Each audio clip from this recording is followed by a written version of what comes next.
Eh bien, bienvenue dans Révèle-toi, le podcast qui t'inspire et te donne des clés pour vivre la vie qui te ressemble. J'ai un grand plaisir aujourd'hui pour cette première interview d'accueillir Hélène Madrange. Bonjour Hélène. Bonjour. Du coup, c'est ce qu'on se disait tout à l'heure, j'ai un peu fouillé dans ton Instagram avant de t'interviewer et j'ai vu que tu as un parcours de tu viens du sport, tu as été professeur des écoles, après pendant plus ou moins 10 ans, Mmh. tu t'es formé et puis tu as aussi un parcours personnel. Est-ce que tu veux nous te présenter et puis nous en dire un peu plus? Oui, bien sûr. Alors moi, mon parcours, oui, c'est parti, par, l'éducation nationale. J'ai démarré, professeure des écoles pendant 23 ans, un métier où je me suis éclatée pendant quelques années et puis à un moment donné, j'ai senti que c'était plus du tout aligné à mes valeurs, à ce que moi je voulais, apporter et vivre dans le monde et quelle était ma contribution. Et à côté de ça, du coup, j'ai commencé à me former à des métiers de bien-être, notamment la relaxation, la sophrologie.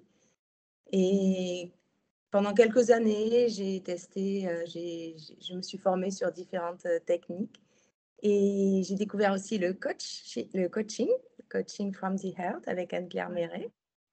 Donc voilà un peu mon parcours et puis progressivement, j'ai quitté l'éducation nationale. Là, j'ai complètement démissionné en 2022 et Bravo. aujourd'hui, voilà, je suis auto-entrepreneur et je crée mes activités. J'aime, dire que je crée parce que j'aime pas du tout reproduire des techniques telles quelles. Voilà, ça me correspond pas. J'ai du mal à rentrer dans un moule, à rentrer dans un modèle. Et du coup, par toutes les formations que j'ai pu faire, moi, je vais créer mon approche. Mon approche en individuel et mon approche en groupe dont on va pouvoir parler ensemble. Oui, oui, c'est ce qui m'a, je dirais, j'ai mon puce à l'oreille, mais c'est pas ça, mais c'est ça qui m'a fait connecter très fort avec toi, en fait, c'est que tu dis que tu fais de la sophro-danse et peut-être qu'on pourra aussi en parler un peu plus de ce côté du corps. Moi aussi, j'ai une approche, qui vient du corps, d'une reconnexion à mon corps, à un ressenti du corps, avant d'arriver plus dans l'émotionnel, dans le ouais, dans quelque chose de plus d'accompagnement et enfin, j'ai cru comprendre que pour toi, il y avait quelque chose de similaire. Est-ce que c'est ça? Oui, ben, exactement. Pour moi, le corps, c'est primordial. Moi, j'ai fait beaucoup de sport. Ma formation initiale, c'est fac des sports. Donc, à Mmh. la base, c'était pour être prof de sport. Et puis finalement, j'ai choisi d'être enseignante en école primaire. Et le sport, c'est le mouvement, c'est le corps.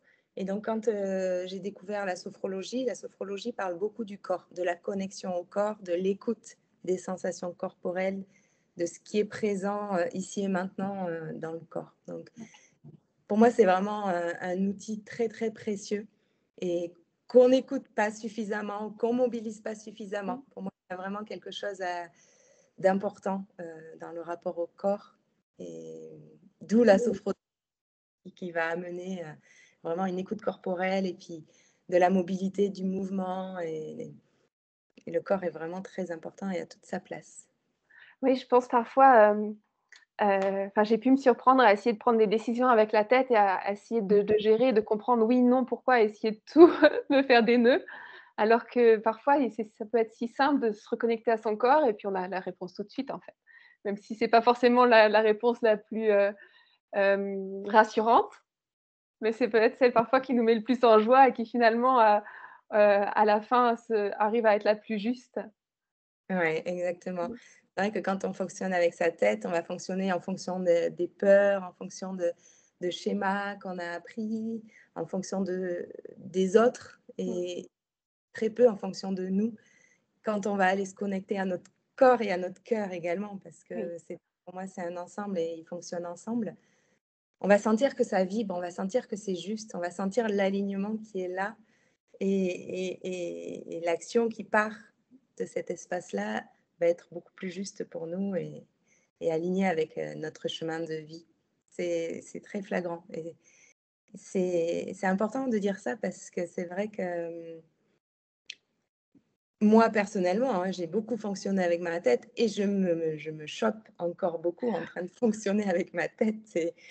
Maintenant, c'est comme un jeu, c'est-à-dire que dans mon quotidien, je vais observer, je vais me dire: «Non, mais là, tu es vraiment dans ta tête, là. Mmh. Là, il y a des peurs qui arrivent, il y a des choses qui sont présentes, qui dirigent, qui te font prendre des décisions, qui sont pas OK, en fait, avec, ce que tu ressens à l'intérieur».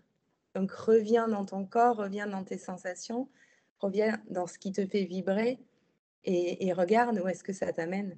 Mmh. Et ouais, donc c'est quelque chose de vraiment important pour moi, ce que tu dis, ouais. Mmh. Ouais. J'aime bien ce que tu dis quand tu te chopes. Moi, je dis ça aussi, je dis: «Quand je me chope» et puis je dis: «Je me ramène», me ramener. Mmh. Ouais. Et du coup, est-ce que c'est enfin, comment est arrivée la danse? Comment elle s'est mariée, à la sophrologie? Hem, Ouais. ouais. Alors déjà la danse, oui, c'est une passion que j'ai moi depuis longtemps. J'ai fait beaucoup de gym quand j'étais plus jeune, jusqu'à un âge où j'ai découvert la danse, mais c'est à la fac des sports justement. À la fac des sports, il y avait, beaucoup de sports différents, dont la danse, danse contemporaine et en découvrant, ce mouvement avec une forme d'expression du corps Mmh. et j'ai vraiment adoré ça. J'ai beaucoup pratiqué avec mes élèves de l'expression corporelle, pour aller, exprimer les émotions qu'ils pouvaient ressentir, être dans l'exploration du mouvement, dans l'exploration des relations à l'autre, par la danse, par la musique. Donc j'ai beaucoup pratiqué en classe et ensuite, personnellement, j'ai fait des ateliers de danse libre ou de danse intuitive, de la danse des 5 rythmes, de l'ecstatic dance, différents ateliers de la danse-thérapie également et à chaque fois, je ressens tellement mon corps vivant, vibrant, à sa place quand je suis dans ce mouvement accompagné par la musique. Parce que pour moi, la musique, elle a aussi vraiment une place, très importante dans la danse. C'est ce lien avec la musique qui me porte et qui porte le mouvement et qui va amener ensuite, plein de choses qu'on peut expérimenter, dans ces moments de danse. Et voilà, je sais plus quelle était ta Mmh. question à la base, mais voilà, la Oui. naissance un de ce rapport entre la danse, la place de la danse dans ma vie, elle est là. Et ensuite avec la sophrologie, alors j'ai appelé ça sophrodance en fait. C'est quelque chose que j'ai créé plutôt à partir de tout ce que moi, j'ai expérimenté, qui m'a fait vibrer, qui m'a fait avancer dans ma vie, qui m'a fait m'apaiser, me reconnecter à qui je suis. Et donc, c'est tous ces outils-là que je vais insuffler dans cette technique, dans cette pratique. Donc, j'ai choisi Sophrodance, j'aurais pu l'appeler, il y avait plein de noms qui me sont venus, Sophrodance. Voilà, ça me permettait d'associer la sophrologie à la danse parce que déjà dans la sophrologie, on a beaucoup de techniques de retour au corps, d'écoute du corps, de respiration, de visualisation. Et voilà. Et à ça, je vais aller rajouter des outils du coaching, je vais aller rajouter des étirements, une relaxation profonde à la fin. Et je fais ma petite création, en fait, telle Ta que ma magie. parle, pour faire ma magie auprès des personnes qui me font confiance et qui viennent vivre ces séances avec moi. Mm. Génial. Oui, j'ai comment on dit? Assisté, pas assisté, enfin j'ai pu, goûter à ce que tu proposes, dans quelque chose que tu proposais en ligne dans les 21 jours, depuis l'espace du cœur que proposait Anne-Claire Méret et du coup, j'ai pu voir comment la musique m'a aussi emportée dans les sensations et c'est une discussion que j'avais ce matin justement avec une cliente et je trouve ça intéressant. Moi, j'ai beaucoup travaillé sans musique parce que ça m'aidait à me connecter à moi-même, parce que sinon j'avais l'impression que la musique elle, entre guillemets «parasitait». Enfin, du coup, j'avais du mal à me connecter à moi et en même temps, j'ai pu voir, justement en suivant ta proposition que la musique, elle m'amenait dans des émotions où je ne serais pas forcément allée sans. Est-ce que tu as testé les 2? Comment c'est pour toi, en fait, du coup et pourquoi ton choix peut-être de la musique? Mais oui, c'est super intéressant ce que tu dis parce que la sophrologie, vraiment, comme technique, de développement personnel et de reconnexion à soi, elle est basée sur le fait qu'il n'y a pas de musique. Donc c'est vraiment, à l'opposé de ce qu'on nous de ce qu'on nous invite à faire en sophrologie. Et parce que, comme tu le dis, hein, sans la musique, on part du principe que la reconnexion à soi va être plus profonde et moins parasitée par d'autres choses. Moi, c'est un parti pris que j'ai dans mon ressenti vraiment profond. C'est qu'avec cette musique que je peux proposer, j'ai le sentiment d'aller encore plus loin.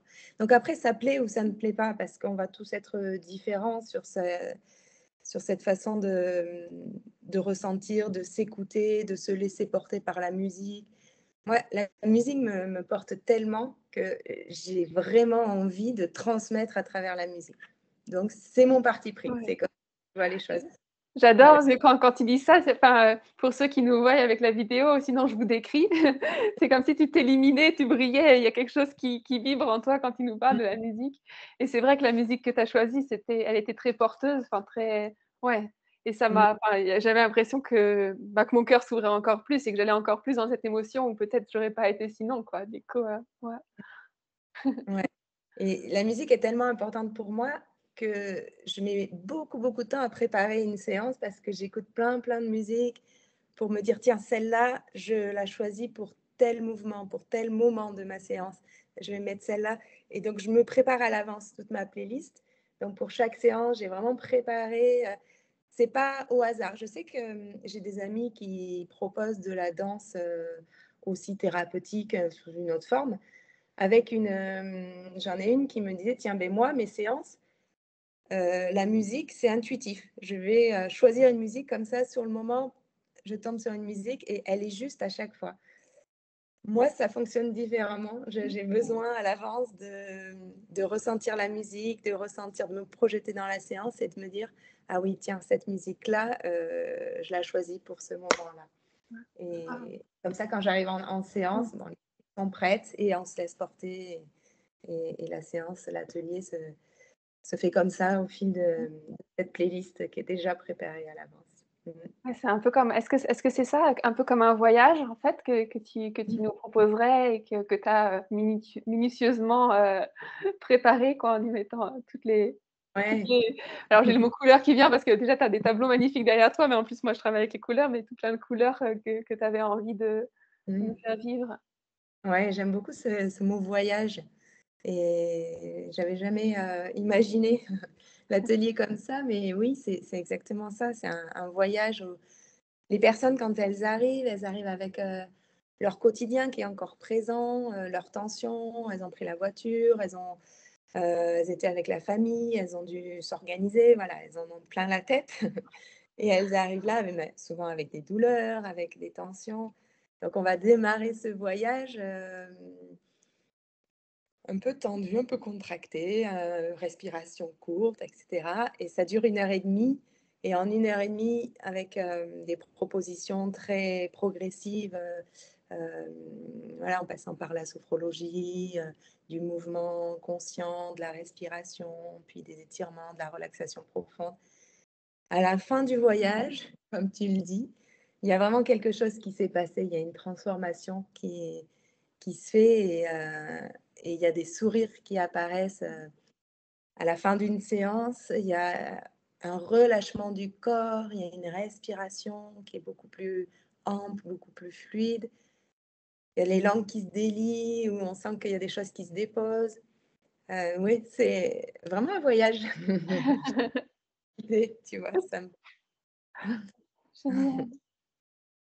Est-ce que mmh. tu veux j'ai 3 questions qui m'arrivent en même temps. Hem, qu'est-ce qui a fait que tu aies osé, suivre, alors tu me dis si je me trompe, mais professeur des écoles, c'est un métier qui peut être en tout cas plus classique ou plus, enfin qu'on connaît davantage. Qu'est-ce qui fait que tu es passée de qu'est-ce qui fait que tu as osé, si c'est ça dans ton chemin, affirmer qui tu es et puis maintenant être une sophro-danseuse? Mmh. Moi, c'est parti vraiment d'un inconfort. C'est vraiment le déclencheur, ça a été, ça ne me convient plus. Ça ne me convient plus d'enseigner dans ces conditions. J'aime transmettre, j'aime être, en contact avec des enfants, avec des personnes, mais les conditions dans lesquelles on enseigne aujourd'hui, c'est plus moi, ça va pas, ça ne me correspond pas. Qu'est-ce que je pourrais faire pour m'épanouir, pour trouver ma place, pour contribuer au monde et qui soit vraiment aligné avec mes valeurs. Et ça s'est fait vraiment très progressivement parce que j'ai été appelée par la relaxologie en me disant: «Tiens, c'est super intéressant, j'adore ça, j'adore respirer, prendre du temps pour moi, me relaxer, je pourrais peut-être accompagner, des personnes à se relaxer». Et puis est venue la sophrologie et puis voilà, tout un tas de découvertes, de l'énergétique. J'ai aussi découvert la naturopathie. Tout ce qui touche au bien-être, c'est vraiment un appel du cœur là, pour le Mmh. coup. OK. Il y a une recherche personnelle, hein. Personnellement, j'ai eu besoin d'aller creuser, toutes ces techniques et puis jusqu'à arriver au coaching, de Coach from the Heart avec Anne-Claire Méret, où là, j'ai senti vraiment, que je pouvais m'autoriser à être moi-même. Je pouvais vraiment créer quelque chose qui me ressemble. C'est vraiment à partir de là qu'est venue cette idée que c'était possible. Jusque-là, je rentrais encore dans un moule de qu'est-ce que c'est qu'être, sophrologue? Comment on doit pratiquer? Comment et j'avais, dans la tête, d'y associer de la musique, d'y associer de la danse. Ça m'appelait fort, mais je me l'autorisais pas. Je me dis: «Mais qui tu es pour faire ça? Pourquoi, le proposer?» Enfin, est-ce que ça va intéresser du monde?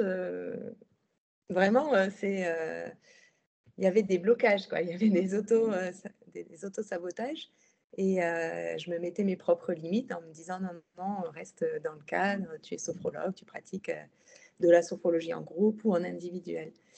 Et le coaching, avec Anne-Claire, ça m'a vraiment ouvert un espace des possibles et une autorisation de me dire: «Mais pourquoi tu n'essaierais pas de le proposer?» de créer quelque chose qui te ressemble, qui te parle, pour lequel tu vibres. Et j'étais à ce moment-là, et je suis toujours dans un groupe de coachs, on est 5 à se suivre depuis, maintenant 2 ans et on se retrouve tous les mois et j'étais, comment on appelle ça? C'est pas un mastermind? C'est un si, Je crois que c'est ouais, mastermind. Après, tu ouais, peux l'appeler comme tu plutôt veux, comme mais ça. ouais. Et à un moment donné, je leur ai déposé ça. Je leur ai dit: «Vous savez, il y a un truc qui vibre vraiment fort chez moi. J'ai envie de créer quelque chose autour de la sophrologie, de la danse, mettre des outils de coaching, faire ma petite salade, un truc qui soit, vraiment un voyage, pour amener les gens, vers un mieux-être». Et après avoir partagé ça, ils m'ont dit: «Mais c'est incroyable comment ça vibre quand on Mmh. t'écoute Ouais. en parler, on sent que, il y a quelque chose de très fort chez toi et rien que ta façon d'en parler, forcément, ça va attirer du monde, ça va faire que certaines personnes vont résonner avec, Mmh. ta proposition». Et voilà, et c'est juste, pour dire que le fait d'en parler à d'autres qui sont réceptifs aussi à ce qu'on me propose, beh, ça m'a aussi permis de me dire: «C'est possible, je saute le pas et j'y vais Mmh. et j'y vais». Ouais, Mmh. j'entends du coup, oser sortir des cases, des tiroirs, tout Mmh. de la société et puis oui, c'est super, important ce que tu dis, oser suivre son cœur, les papillons dans le ventre et en parler à des gens, qui sont soutenants quand même et qui puissent te comprendre et puis, du coup, avoir ce reflet qui t'est renvoyé. Waouh, c'est tellement beau quand tu en parles, tu t'illumines, c'était Mmh. tellement contagieux, on dit: «Ah ouais», du coup, ouais, ça donne envie. Ouais. Mmh. Avec qui tu travailles maintenant, en fait? Du coup, enfin, je sais que tu travailles en ligne et en présence. Quelles sont les personnes que tu aimes accompagner ou que tu accompagnes en général? Tu parles de la sophrodance? Ouais, ouais, ou Ouais, tu fais du ouais. coaching aussi ou tu fais surtout de la sophrodance? Oui, je fais de la sophrodance et après un mélange de sophrologie et de coaching, OK. donc je fais en présentiel, je fais en ligne, Mmh en mh. individuel, en groupe. Voilà, j'ai différentes, formules et pour la sophrodance, donc j'ai un atelier qui se passe à Lacanau en présentiel, c'est ma commune, donc en Gironde, Mmh. hem, toutes les semaines, depuis, 1 an et demi. je propose des ateliers. C'est comme ça que j'ai démarré. C'est dans cette salle que j'ai fait mes premiers ateliers de sophro-danse et que voilà, je vois que les personnes qui viennent participer ressentent vraiment des bienfaits et repartent de là beaucoup plus légers, beaucoup plus enthousiastes, beaucoup plus joyeux.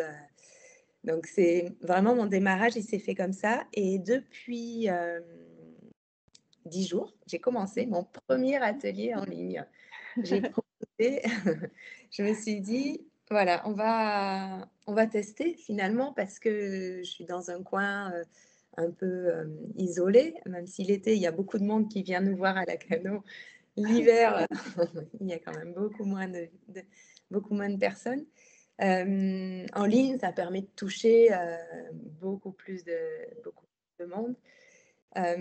C'est différent, chacun le vit depuis son salon, depuis une pièce de chez soi. Et, mais après, le contenu de la séance est le même.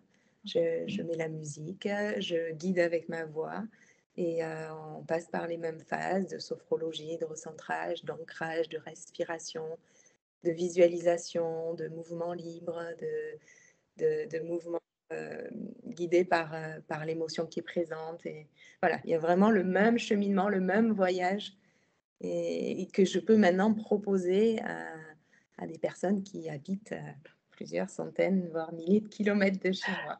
Oui, c'est comme ça que j'ai pu depuis Berlin te découvrir, sinon sinon ça aurait pas été possible.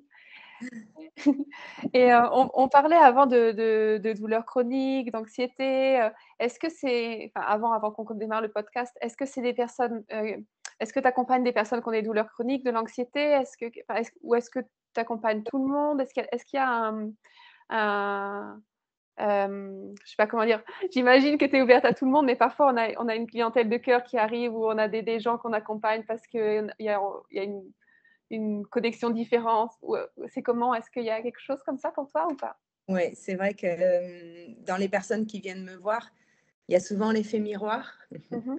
On sent qu'il y a toujours une part de cette personne qui va résonner avec une part qu'on a vécue, qu'on a traversé, un chemin qu'on a traversé.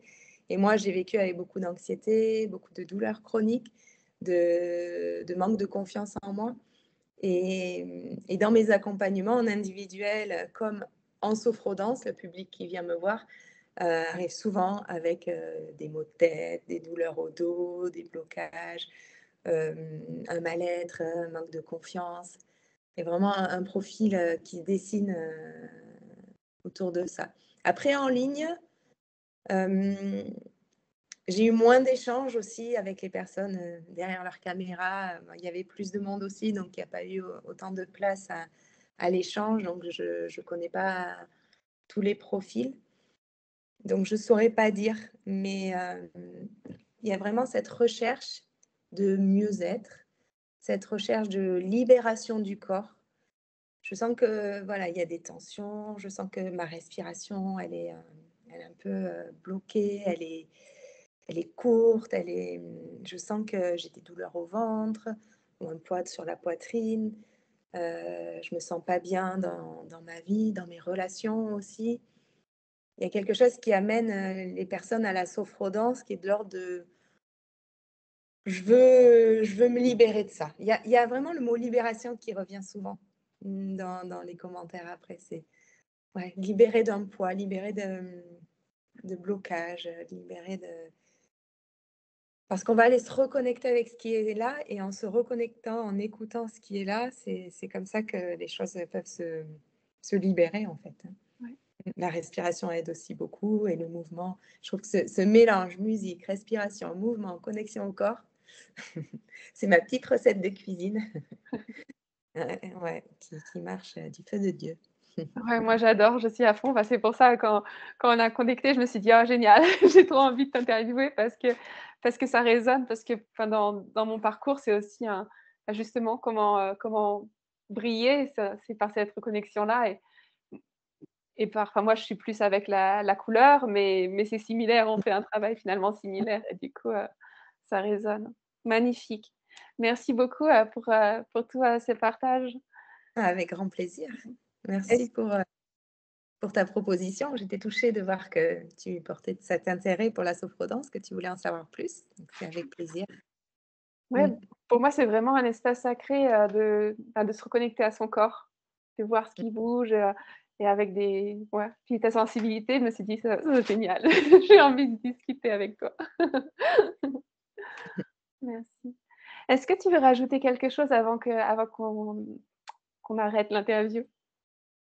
Oui, ce que je voudrais rajouter, c'est que si, cette interview, a intéressé certaines personnes ou a éveillé la curiosité, je propose une petite surprise à toutes celles qui me contacteront, via Instagram. Je pense que c'est le meilleur moyen parce que c'est là que je vais publier toute mon actualité et à partir d'Instagram, vous allez avoir tous les liens vers, mes sites, vers, les propositions. Donc si vous me contactez, par Insta ou par mail si tu Oui, je mets rajoutes tous tes contacts en dessous, tout ce que tu veux. voilà, voilà, donc ça peut être Tout par ce que tu veux. l'intermédiaire en dessous du podcast. J'ai une petite surprise à vous proposer pour découvrir la sophrodance. Oh génial, je vais aller regarder. Ben, merci beaucoup Hélène. Merci Teresa. Merci à vous d'avoir été là et si vous avez aimé, je vous invite à liker ce podcast, à le suivre, à le partager autour de vous et puis, au plaisir, à la prochaine, au prochain épisode. Au revoir. Au